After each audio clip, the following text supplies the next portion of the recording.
Evita las dualidades y sé ecuánime para evitar el estrés y la ansiedad. Tal y como Krishna dice en el Bhagavad Gita, asume por igual el placer y el dolor, el ganar y el perder, la victoria y la derrota, y prepárate para la lucha, así no cometerás pecado. Varios versos del Gita insisten en que debemos liberarnos de las dualidades, es decir, de los pares de opuestos como frío, calor, ganar y perder. Debes evitar las dualidades como el éxito o la derrota, la alabanza o la crítica, el apego o la repulsión. Y debes hacerlo porque son extremos, van de calor a frío, y los extremos van a perturbar tu mente. En otro verso del Gita, Krishna nos dice, el contacto de los sentidos con los objetos produce frío y calor, dolor y placer. Estas experiencias van y vienen, no son permanentes, por tanto, sopórtalas. Quédate con este gran mantra. Todos los contactos con los sentidos tienen un inicio y tienen un final, son finitas, y por tanto, sopórtalas.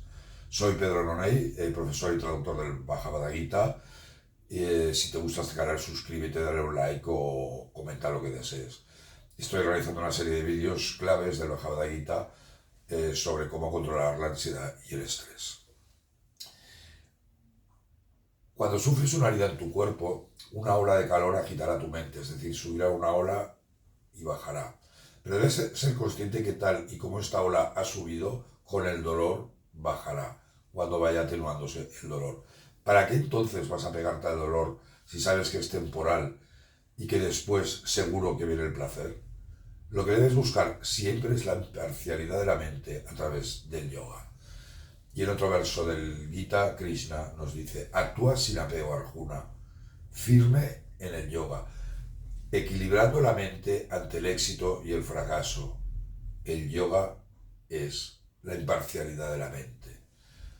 Es decir, tu obligación es trabajar conforme a tu Swadharma, tu deber personal, pero evitando las dualidades, los pares de opuestos y practicando el yoga de la ecuanimidad. Así no estarás encadenado a la acción, a pesar de que estés trabajando activamente en el mundo, tal y como nos dice Krishna.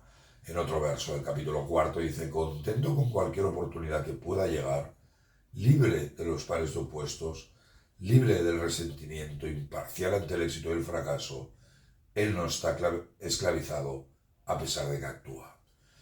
En otro capítulo, en el 5, encontramos una definición de renuncia, el sannyasa, relacionándolo con las dualidades y la ecuanimidad. Y os leo, debes conocer a aquel que siempre renuncia, a quien no tiene ni gustos ni disgustos, porque quien está libre de los pares de opuestos se libera fácilmente de la esclavitud de la acción. En los versos 27 y 28 del capítulo 7, Krishna nos avisa de la ilusión creada por esa malentendida ilusión del Vedanta, que en realidad sería una descripción de la naturaleza tal y como decía Vivekananda.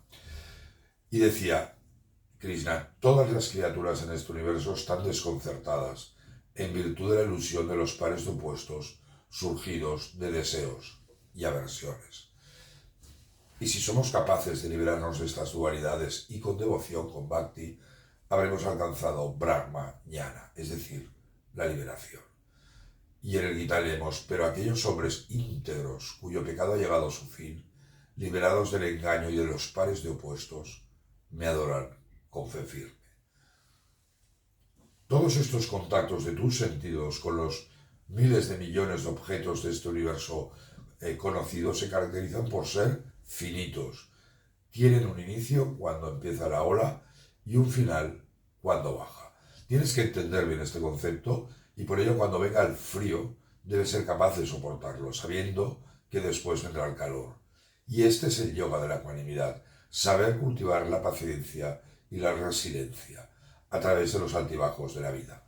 Y esta ecuanimidad será una excelente herramienta para controlar el estrés y la ansiedad.